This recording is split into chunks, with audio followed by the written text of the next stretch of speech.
High all, welcome back to our channel rucksack and backpack. এসে গেছি কেদারনাথ সিরিজের 4th episode নিয়ে। এই এপিসোডে আমরা দেখব আমাদের তুঙ্গনাথ ভ্রমণের অভিজ্ঞতা। তুঙ্গ অর্থাৎ চূড়া। তুঙ্গনাথের আক্ষরিক অর্থ হচ্ছে চূড়ার প্রভু। Good morning all. আজকে 27 তারিখ। আমরা এখন চোপতাতে। আমরা রেডি হয়ে গেছি স্নান টান করে। আমরা এবার চোপতার এই আমাদের হোটেলটা থেকে তুঙ্গনাথের দিকে যাব। এখান থেকে তুঙ্গনাথের স্টার্টিং পয়েন্ট 1-1.5 কিলোমিটার মতো। তো আমরা গাড়িতেই যাব। জাস্ট এই আর কি রেডি হয়ে বেরোচ্ছি। বেশ ঠান্ডা আছে, বেশ ঠান্ডা আছে। চোপতা উত্তরাখণ্ডে হিমালয়ের কোলে অবস্থিত একটি ছোট্ট অঞ্চল। এটি উত্তরাখণ্ডে রাজ্যে অবস্থিত কেদারনাথ ওয়াইল্ড লাইফ স্যাঞ্চুরির একটি অংশ এবং পঞ্চকেদারের তৃতীয় কেদার তথা পৃথিবীর সর্বোচ্চ শিব মন্দির তুঙ্গনাথ চোপতা থেকে 4 কিলোমিটার দূরে অবস্থিত।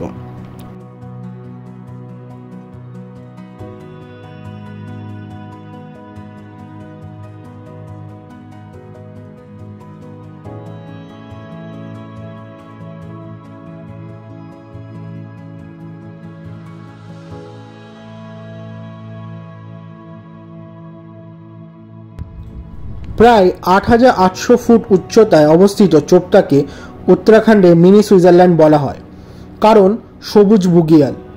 বুগিয়াল মানে পাহাড়ে ঢাল বেয়ে নেমে যাওয়া বিস্তীর্ণ এক সবুজ তৃণভূমি। তুঙ্গনাথ এবং চন্দ্রশিলা ট্রেকের গেটওয়ে হল চোপতা। বরফে ঢাকা চৌখাম্বা, কেদারনাথ ডোম, ত্রিশূল, গৌরীশঙ্কর ইত্যাদি নানান পর্বত শিখর সুন্দর দৃশ্যমান।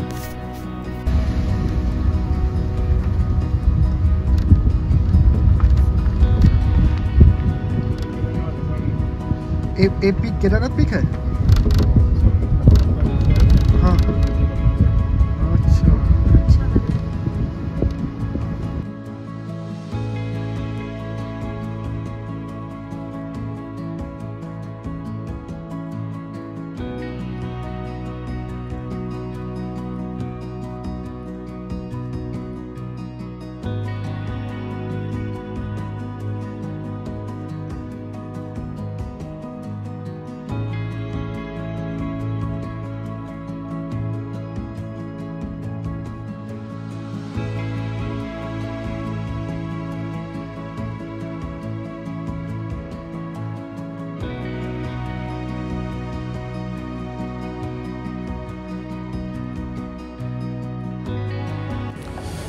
এখন বাজে 8:15। আমরা চলে এসেছি চোপতা তুঙ্গনাথ ট্রেকের বেস পয়েন্টে। আমরা দুখানা লাঠি নিয়ে নিয়েছি। তো এবার আমরা বেসিক্যালি ট্রেকিংটা স্টার্ট করবো। এই যে লোকা লাঠি নিয়ে নিয়েছে আর এই আমার লাঠি। এই হচ্ছে তুঙ্গনাথের স্টার্টিং পয়েন্ট। এখান থেকে 4 কিলোমিটার সোজা আমাদেরকে উপরে উঠতে হবে। চলো, জয় বাবা তুঙ্গনাথ। আমরা স্টার্ট করি ট্রেকটা, সব ঠিক থাকবে।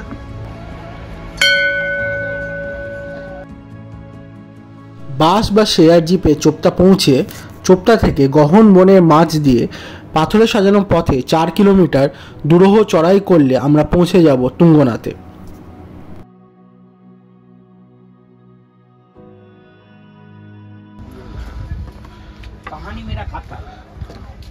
पूरा उत्तराखंड में खाते हैं मेरे। कैसा है सर? हाँ जी, कैसा है? हम लोग कोलकाता से। कोलकाता से यहाँ पर जो है 12,772 की ऊंचाई है। भगवान तुंगनाथ जी का सबसे ऊंचा धाम यही है। ये सभी ये चल रहा है? नहीं ठीक है।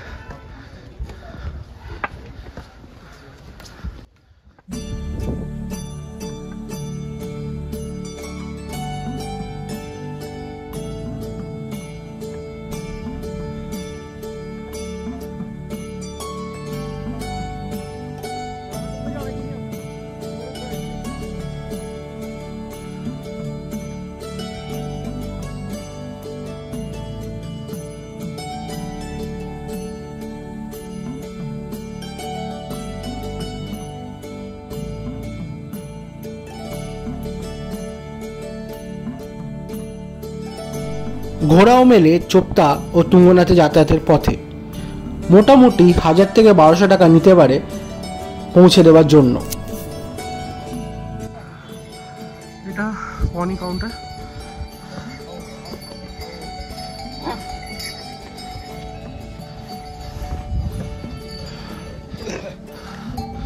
এখান থেকে চাইলে পনি নেওয়া যেতে পারে।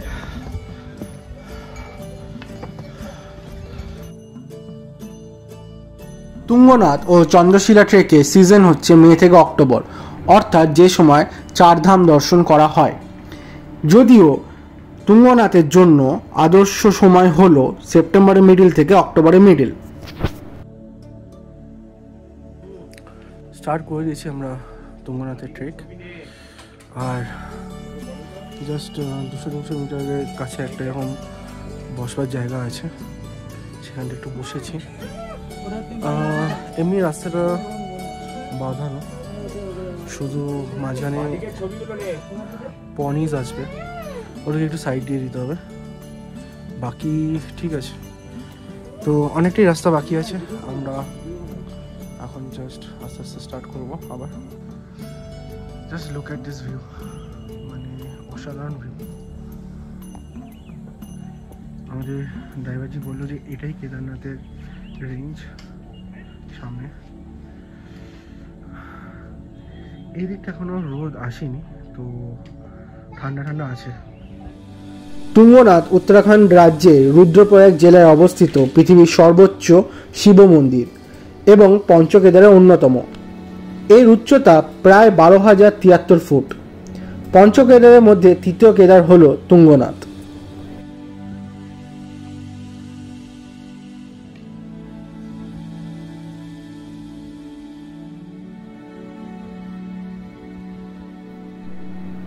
অনেক ভ্রমণ পিপাসু মানুষই আবার মার্চ বা এপ্রিলেও তুঙ্গনাথ যান, তখন যদিও মন্দির বন্ধ থাকে, কিন্তু বরফে ঢাকা তুঙ্গনাথের দৃশ্য আমরা অনেকেই ভিডিওতে দেখেছি।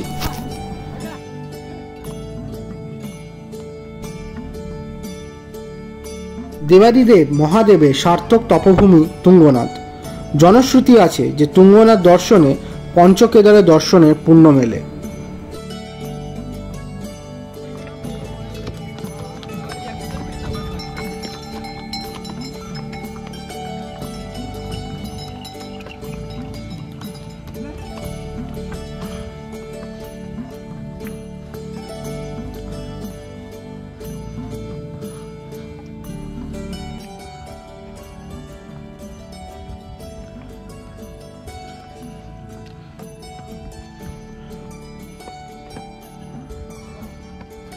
এগুলো হচ্ছে বুগিয়াল, এখানে একটা সাবধানবাণী আছে যে বুগিয়াল में प्रवेश ना करें।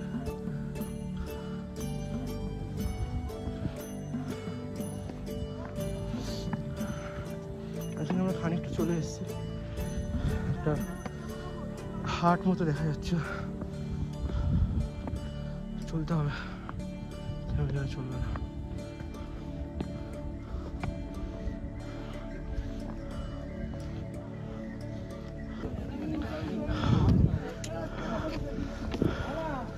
আমরা কি 1 কিলোমিটার এলাম?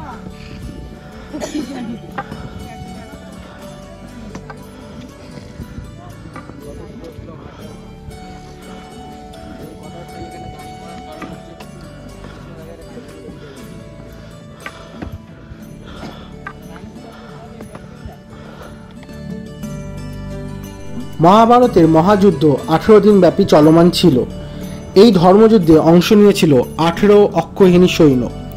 স্বজন হত্যা, গুরু হত্যা, গুরুজন হত্যা, ব্রাহ্মণ হত্যা ও ভ্রাতৃ হত্যার মতো পাপ কাজের জন্য তীব্র অনুশোচনা হচ্ছিল পাণ্ডবদের। সেই অনুশোচনা থেকে মুক্তি পাওয়ার জন্য বেদব্যাসের পরামর্শ অনুসারে পঞ্চপাণ্ডবরা শিব পুজো করবেন বলে ঠিক করেন। সেই ইচ্ছায় বেনারসে গিয়ে তারা হাজির হন, কিন্তু মহাদেব পাণ্ডবদের ওপর ক্ষুব্ধ ছিলেন, তাই তিনি তাদের কাছে ধরা দিতে চাননি।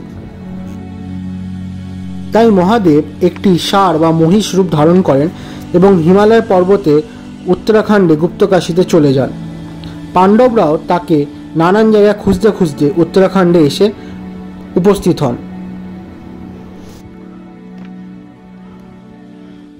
মহিষরূপী মহাদেবকে চিনতে পারায় লেজ সহ পেছন দিকে জড়িয়ে ধরেন ভীম। মহিষের শরীরের 5 খণ্ড হয়ে ছড়িয়ে পড়ে গাড়োয়ালের বিভিন্ন প্রান্তে এবং এই 5টি অংশই পঞ্চকেদার নামে পরিচিত। কেদারে পতিত হয়েছিল মহিষের পশ্চাৎদেশ এবং তুঙ্গনাথে বাহু, রুদ্রনাথে মস্তক, মদমহেশ্বরের নাভি এবং কল্পেশ্বরের জটা ও চুল।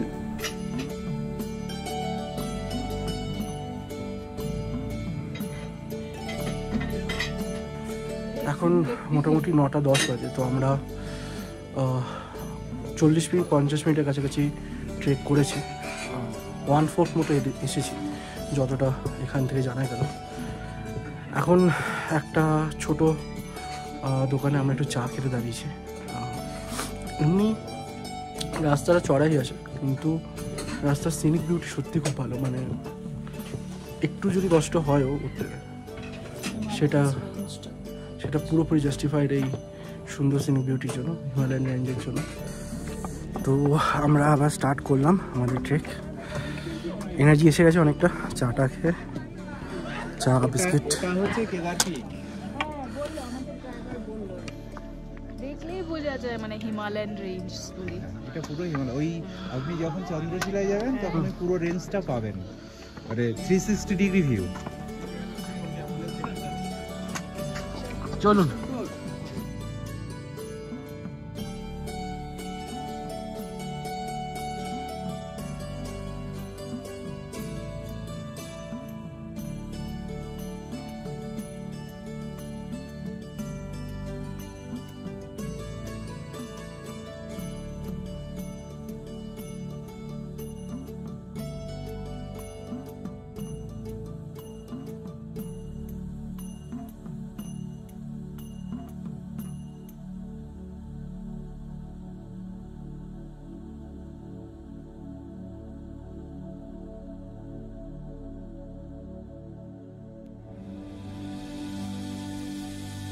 গাড়োয়াল ভ্রমণে এক অন্যতম অংশ হল তুঙ্গনাথ এবং চন্দ্রশিলা।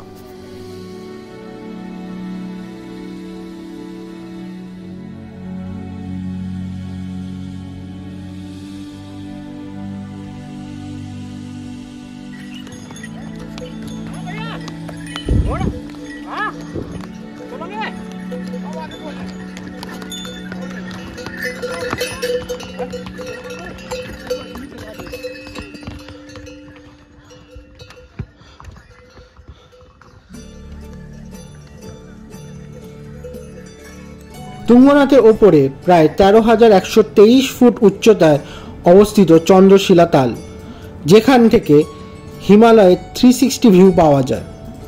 মাউন্ট চৌখাম্বা, নন্দাদেবী, নীলকণ্ঠের মতো তুষার ধবল শৃঙ্গ দেখতে পাওয়া যায়।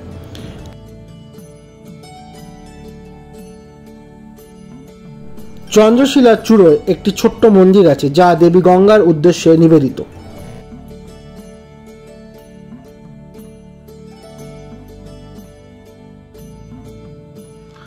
এখানে আমরা দেখছি বরফ পড়েছে।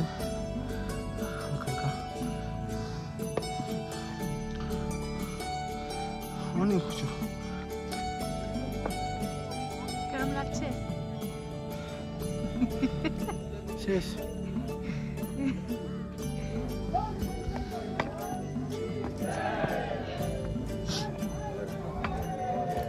হর হর মহাদেব।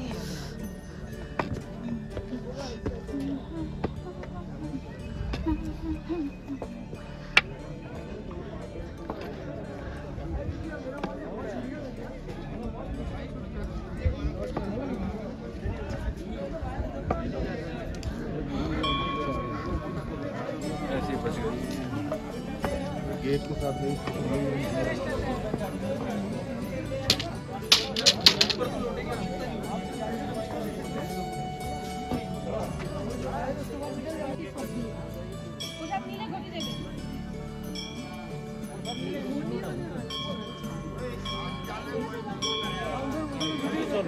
একজনকে তো ফোন নাম্বার নিয়ে নিতে হয়।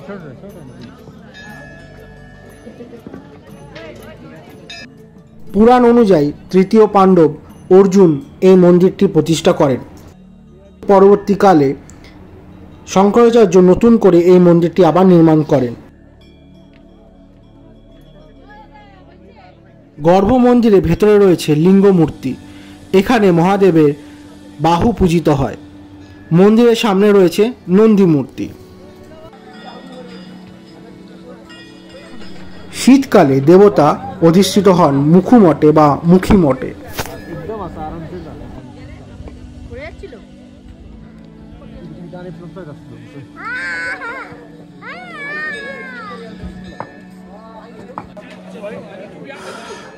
মানে লাস্ট 4 ঘন্টা ধরে আমরা ট্রেকটা করলাম এবং আলটিমেটলি তুঙ্গনাথ পৌঁছালাম। অনেস্টলি বেস্ট টাফ, পুরোপুরি স্টিফ রাস্তা। পাহাড়ি রাস্তায় প্রায় 4 থেকে 4.5 কিলোমিটার চড়াইয়ের পর শেষ অবধি যখন তুঙ্গনাথজির দর্শন হয় তখন মন সত্যি শান্ত ও মুগ্ধ হয়ে যায়।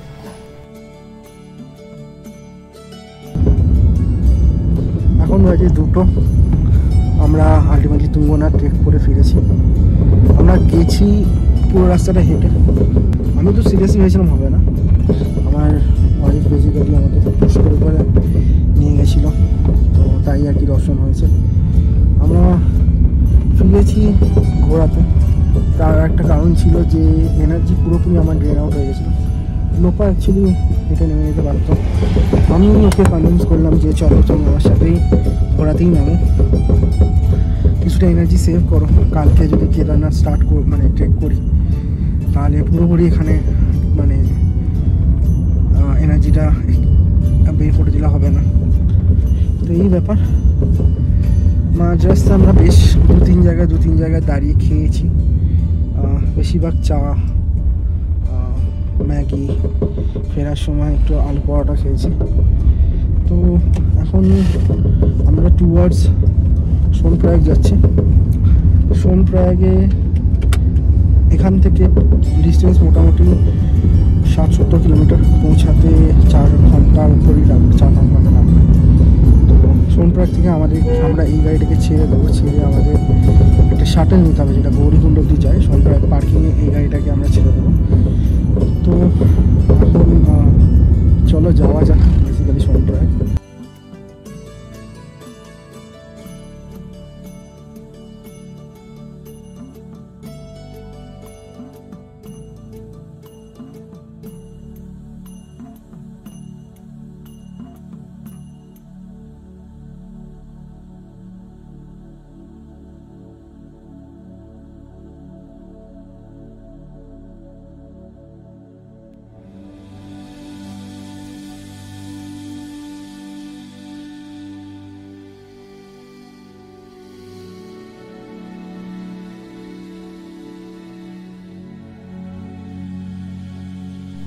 আমরা সোনপ্রয়াগ পৌঁছে পার্কিংয়ে আমাদের গাড়িটাকে ছেড়ে দিই এবং হেঁটে ব্রিজ ক্রস করে পৌঁছে যাই যেখান থেকে গৌরীকুণ্ডের শাটেল ছাড়ে। 50 টাকা পার হেড নিয়ে শাটেলগুলি আমাদের গৌরীকুণ্ডে খানিক আগে নামিয়ে দেয়। গৌরীকুণ্ডে আমাদের হোটেল সুনীল বুক করা ছিল আগে থেকে। হোটেল সুনীলে আমাদের টেরিফ লেগেছিল প্রায় 3300 টাকা। আমরা yatradham.com থেকে আগে থেকেই এই বুকিংটি করে রেখেছিলাম। এর পরের দিন আমরা গৌরীকুণ্ড থেকে শুরু করি আমাদের কেদারনাথের যাত্রা। খুব শীঘ্রই ফিরব কেদারনাথের যাত্রার সেই অভিজ্ঞতা নিয়ে। ভিডিওটি এই অবধি দেখে থাকলে একটি লাইক, শেয়ার ও সাবস্ক্রাইব করে দেবেন। Thank you for watching.